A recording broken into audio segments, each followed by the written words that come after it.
இந்த செய்தியை உங்களுக்காக வழங்குவது யூரோ குரூப் மலேசியா.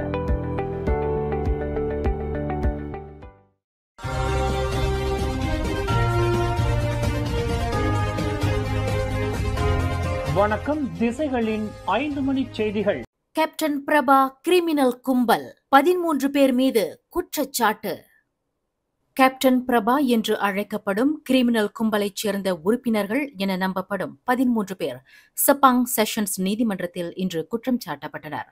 27 வயது எம் லாவேந்திரன், 37 வயது எம் மேகநாதன், 20 வயது எம் தினேஷ், 29 வயது உதயராகு, 31 வயது எம் தினேஷ், 19 வயது எஸ் ஜீவன், 28 வயது ஜே சங்கர நாராயணன், 35 வயது பி ஜோஷ்வா, 25 வயது எம் தேவேந்திரன், 29 வயது எம் நோகார்ஜு, 22 வயது திவாகரன், 26 வயது எஸ் லோகேஸ்வரன் மற்றும் 36 வயது டி விஜயகுமார் ஆகியோரே குற்றம் சாட்டப்பட்ட நபர்களாவர்.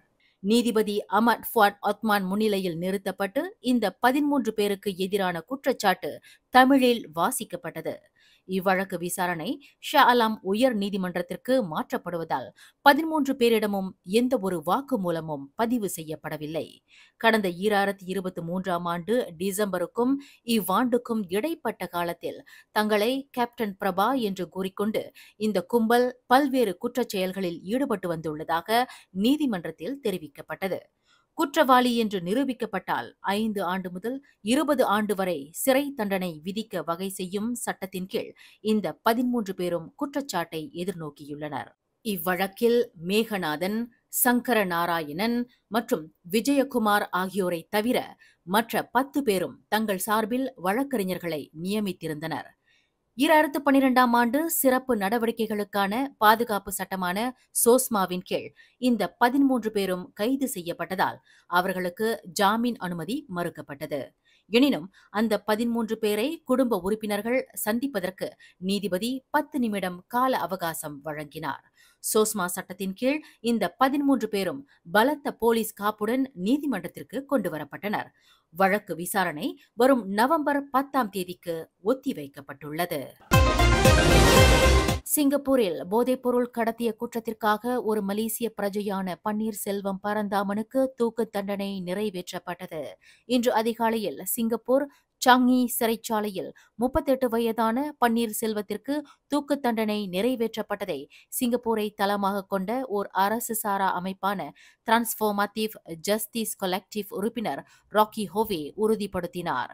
கடந்த 2014ஆம் ஆண்டு சிங்கப்பூருக்கு 51.84 கிராம் போதைப் பொருளை கடத்தியதற்காக கடந்த 2017ஆம் ஆண்டு மே 2ஆம் தேதி குற்றவாளி என்று தீர்ப்பளித்த சிங்கப்பூர் உயர்நீதிமன்றம் பன்னீர்செல்வத்திற்கு தூக்கு தண்டனை விதித்தது. தூக்கு தண்டனையை எதிர்த்து அந்த மலேசிய பிரஜை செய்து கொண்ட மேல்முறையீட்டை சிங்கப்பூர் அப்பீல் நீதிமன்றம் தள்ளுபடி செய்தது. பொது மன்னிப்பு கோரி சிங்கப்பூர் அதிபருக்கு பன்னீர்செல்வம் செய்து கொண்ட மேல்முறையீட்டு மனுவும் நிராகரிக்கப்பட்டது. கடும் சட்ட போராட்டங்களுக்கு மத்தியில் பேரா ஈப்போவை சேர்ந்த பன்னீர்செல்வத்திற்கு நிறைவேற்றப்படவிருந்த தூக்கு தண்டனை 2 முறை நிறுத்தப்பட்ட நிலையில் இன்று அதிகாலை தண்டனை நிறைவேற்றப்பட்டதாக ராக்கி ஹோவே தெரிவித்தார். 2 வாரங்களுக்கு முன்பு இதே போன்ற குற்றத்திற்கு ஒரு மலேசிய பிரஜையான 39 வயது கே தட்சிணாமூர்த்திக்கு சிங்கப்பூர் தூக்கு தண்டனையை நிறைவேற்றியது. ஆட்சியாளர்களின் 270வது மாநாடு இன்று கோலாலம்பூர் இஸ்தானா நெகாராவில் அதிகாரப்பூர்வமாக தொடங்கியது. இம்மாநாட்டிற்கு பெர்லிஸ் ராஜா துவான்கு ஷைட் சிராஜுடின் ஜமாலுல்லாயில் தலைமையேற்றார். திரங்கானு சுல்தான் சுல்தான் மீசான் ஜைனால் அபிடின், ஸ்லாங்கூர் சுல்தான் சுல்தான் ஷரஃபுடின் இட்ரிஷா, பேரா சுல்தான் சுல்தான் நஸ்ரின் ஷா, கெடா சுல்தான் அல் அமினுல் கரீம் சுல்தான் சலிஹுடின் சுல்தான் பட்லிஷா, நெகிரி செம்பிலான் சமஸ்தானாபதி துவான்கு முரிஸ் துவான்கு முனாவிர் ஆகியோர் மாநாட்டில் கலந்து கொண்ட ஆட்சியாளர்களில் அடங்குவர். தவிர கிளாந்தான் பட்டத்து இளவரசர் தங்கு முகமது ஃபக்ரி பெத்ரா, பஹாங் தங்கு Panglima Raja Tengku Amir Nasir Ibrahim Shah, Johor Tunku Temenggong Tunku Idris Iskandar Sultan Ibrahim ஆகியோரும் மாநாட்டில் கலந்து கொண்டனர். கடந்த செப்டம்பர் 30ஆம் தேதி அரசாங்கம் அறிமுகப்படுத்திய பூடி 95 எனும் சலுகை விலையில் ரான் 95 பெட்ரோல் விற்பனை திட்டம் பெரிய அளவிலான எந்தவொரு இடையூறும் இன்றி சுமூகமாக நடைபெற்று வருவதாக உள்நாட்டு வாணிபம் வாழ்க்கை செலவின துணை அமைச்சர் ஃபூசியா சலே தெரிவித்தார். இதுவரையில் மிக சிறிய அளவில் 34 புகார்களை மட்டுமே அமைச்சு பெற்றுள்ளதாக அவர் குறிப்பிட்டார். பூடி 95 கட்டமைப்பில் எண்ணெய் நிரப்பப்படும் போது ஏற்பட்ட இடையூறு தொடர்பில் இந்த புகார்கள் அளிக்கப்பட்டுள்ளதாக அவர் குறிப்பிட்டார். எனினும் எண்ணெய் நிலையங்களில் இதுபோன்ற இடையூறுகள் ஏற்படும் பட்சத்தில் முகப்பிடங்களுக்கு சென்று உதவி கோரலாம் என்று வாகன ஓட்டிகளுக்கு அவர் ஆலோசனை கூறினார். உள்ளூர் பல்கலைக்கழகம் ஒன்று நாயை கொள்வதற்கு பணம் கொடுத்து நிறுவனம் ஒன்றின் சேவையை பயன்படுத்தியதாக மாது ஒருவர் செய்து கொண்ட போலீஸ் புகார் குறித்து தற்போது விசாரணை செய்யப்பட்டு வருவதாக சர்டாங் மாவட்ட போலீஸ் தலைவர் ஏசிபி முகமது ஃபரீத் அமர் தெரிவித்தார். பல்கலைக்கழக நிர்வாகத்தின் போக்கு குறித்து தமது அதிருப்தியை வெளிப்படுத்திய சர்டாங்கை சேர்ந்த 51 வயது மாது இவ்விவகாரம் தொடர்பாக கடந்த திங்கட்கிழமை போலீசில் புகார் செய்துள்ளதாக அவர் குறிப்பிட்டார். இதன் தொடர்பில் 2015ஆம் ஆண்டு வளர்ப்பு பிராணி சட்டத்தின் கீழ் தற்போது பல்கலைக்கழகத்திற்கு எதிராக விசாரணை நடத்தப்பட்டு வருவதாக அவர் மேலும் கூறினார். கல்வி என்பது இந்திய சமூகத்தின் மறுமலர்ச்சி புரட்சிக்கான விதையாகும். அத்தகைய கல்வி பறிக்கப்படக்கூடாது. மாறாக மனித கண்ணியத்தை உயர்த்த ஒவ்வொரு இந்தியருக்கும் கல்விக்கான அவசியத்தை வலியுறுத்தினார் ஒரு கல்வி மாணாகிய டாக்டர் ஆர் சிவபிரகாஷ். கடந்த மாதம் கோலாலம்பூர் சீன அசெம்பிளி மண்டபத்தில் நடைபெற்ற மலேசிய இந்தியர்களின் எழுச்சி மீதான ஆய்வரங்கின் தொடர் பயண நிகழ்வு கடந்த அக்டோபர் 4ஆம் தேதி பினாங்கில் வெற்றிகரமாக நடைபெற்றது. இந்தியர்களின் கல்வி நெருக்கடி மற்றும் கல்வியின் எதிர்காலம் என்ற தலைப்பில் நடைபெற்ற இந்த ஆய்வரங்கு பொதுமக்களிடம் இருந்து மகத்தான வரவேற்பை பெற்றது. 70க்கும் மேற்பட்ட பங்கேற்பாளர்கள் நேரடியாக கலந்து கொண்டனர். அத்துடன் நிகழ்வின் நேரலை ஒளிபரப்பு வாயிலாக சமூக ஊடகங்களில் சுமார் 50,000க்கும் மேற்பட்டவர்கள் கண்டுகளித்தனர். ஓர் அர்த்தம் பொதிந்த இந்த ஆய்வரங்கில் கலந்து கொள்ள பினாங்கு மட்டுமின்றி ஈப்போ மற்றும் கூலிமில் இருந்தும் அதிகமானோர் வருகை புரிந்தனர்.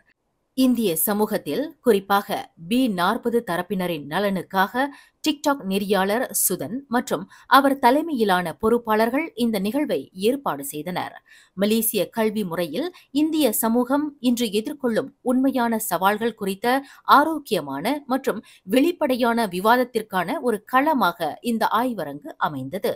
நிகழ்வின் பிரதான பேச்சாளர்களில் ஒருவரான டாக்டர் சிவபிரகாஷ், நாட்டின் கல்வி முறையானது உண்மையிலேயே அனைவரையும் உள்ளடக்கியதாக சமத்துவமானதாக இருப்பதை உறுதி செய்வதற்கு கல்வியின் கட்டமைப்பில் சீர்திருத்தங்கள் மிக முக்கியமானவை என்று தமது உரையில் வலியுறுத்தினார். இந்திய சமூகத்தின் கல்வி நெருக்கடி என்பது வெறும் அணுகல் பற்றியது மட்டுமல்ல. இது பெரும்பாலும் ஊக்குவிப்பதை விட விலக்கி வைக்கும் ஒரு முறையை பற்றியதாகும். கல்வி ஏணியை சரி செய்தால் ஒவ்வொரு குழந்தையும் இனம் அல்லது பின்னணியை பொருட்படுத்தாமல் வெற்றியின் உச்சத்திற்கு உயர முடியும். அந்த வகையில் இந்திய சமுதாயத்தின் கல்வி வழிகாட்டலுக்கு தங்களை போன்றவர்களை சமூகம் புறக்கணிக்காமல் நல்ல முறையில் பயன்படுத்திக் கொள்ள வேண்டும் என்று டாக்டர் சிவபிரகாஷ் வலியுறுத்தினார்.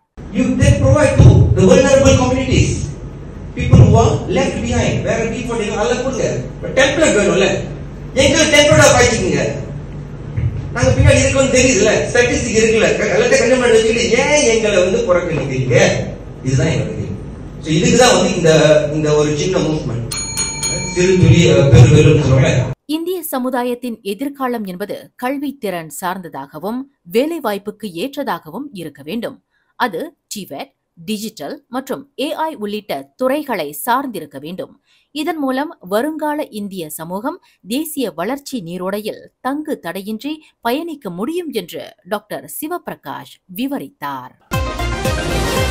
கடந்த ஞாயிற்றுக்கிழமை அறிமுகமான பெண் ஒருவரை பாலியல் பலாத்காரம் புரிந்ததாக தனியார் துறையை சேர்ந்த பணியாளர் ஒருவர் ஜார்ஜ் டவுன் செஷன்ஸ் நீதிமன்றத்தில் இன்று குற்றம் சாட்டப்பட்டார்.